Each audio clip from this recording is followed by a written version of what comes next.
Well, hello everybody, and I just got done grading the week 2 presentations, and I wanted to stop and we need to talk.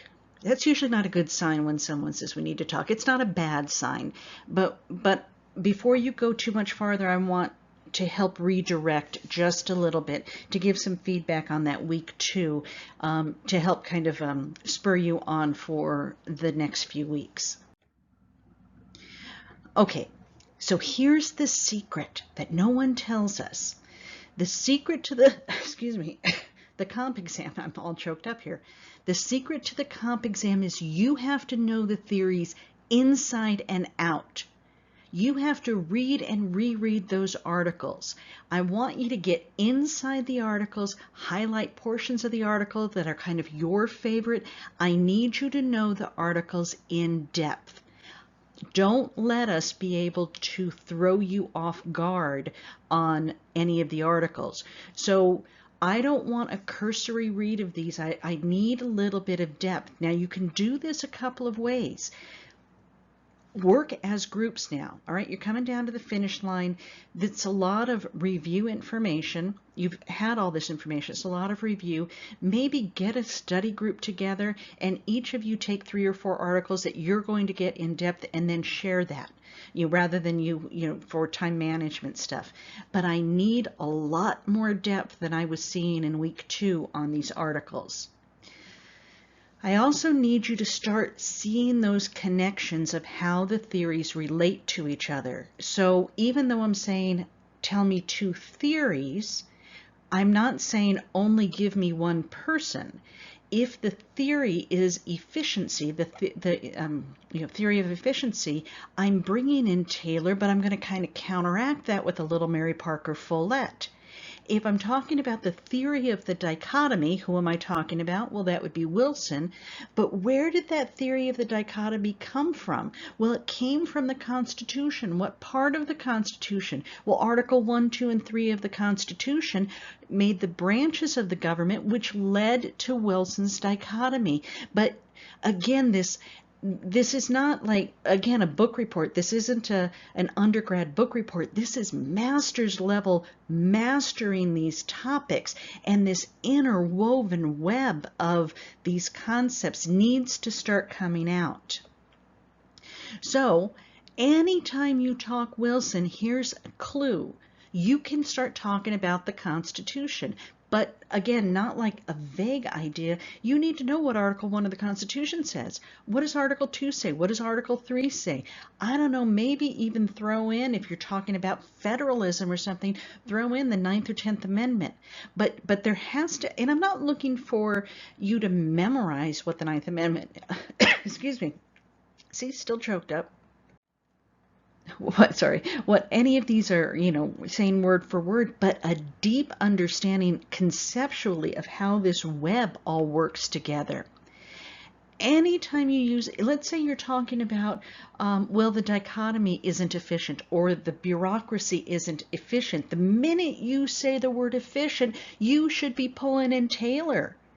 And again, not Taylor as a concept, but very specifically something out of his article that you liked. As soon as I hit Taylor, I can bounce right over to Mary Parker Follett. So you know how I can't even think of a sport, but okay, we'll go boxing. I don't know boxing either. But I'm not going to go in and just punch, one hand, a right hand over and over again. But I'm going to go right and a left. I'm going to go right, left, and down. I've got combinations of things. And the good thing is you have weeks now to prepare your combination. So don't just think, oh, I'm going to go in and I'm going to punch one to the chin. Well, what if the chin moves during the exam? You don't have, all right, well then throw an elbow. I mean, you've got to have not only your punches ready to go, but you've got to have combinations of punches. Don't know why I'm on punches. When you guys talk amongst yourselves, use something other than hitting people, because that's probably not the greatest example. But anyway, you kind of know what I'm talking about. Oh, I could probably do a music example. That's going to be too difficult. Don't know music. Okay. Then as soon as you're there, can you, whatever you're thinking about, can you weave in a comment about federalism, dual federalism, cooperative federalism, what those, and again, that can bring in the 9th and 10th Amendment as well. When I'm talking about that, if I'm talking about a bureaucracy, what's something else I can talk about with efficiency? But this is not, I'm going to talk about one thing. And again, when you talk about something like the bureaucracy, you need to tell me what Weber, please say Weber and not Weber, Weber is saying. What are the elements or characteristics according to him? So you've got to get inside these articles and have the sections that are very unique that you want to begin bringing out. You cannot do this without being inside those articles right now. And then how they all work together. I cannot emphasize enough, this is really going to help if you guys are in some study groups and you start kind of parsing out, who is going to become the Weber expert, who's going to become the Taylor expert, who's going to become the Wilson expert. And then when you're tying this back in, your PA example, you should demonstrate you have depth of theory and an ability to apply it. So what I'm looking for, one, is that it's a PA example. You're not giving me a factory or a McDonald's or something like that. It's an actual government example. I do not want your opinion. Do not go off on a tangent about the situation. We don't care about it. All we're looking for is depth of theory, and you can apply it to something that makes sense and is applicable. So limit your opinion, limit your editorial. This portion of it, I don't know, I'm going to make this up. 75% should be your ability to talk about the theory, and 25% of you being able to apply it skillfully.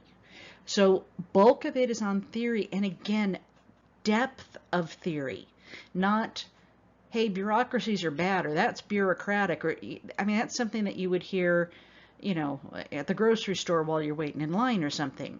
Bureaucracy, this is a bureaucracy, or you're sitting there waiting for, I always use the DMV, no offense to anybody who loves the DMV or works for the DMV. It's just, and it's not that the DMV is bad. The aspect of the whole point of what Weber's saying is that the point of it is that it increases accountability and consistency. And we as government have to be consistent, do we not?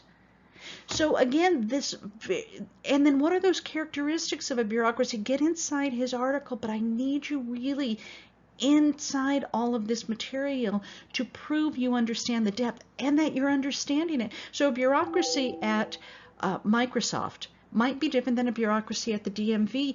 When is consistency important? Okay, so here's the good news. Plenty of time. We've got weeks and weeks before the exam.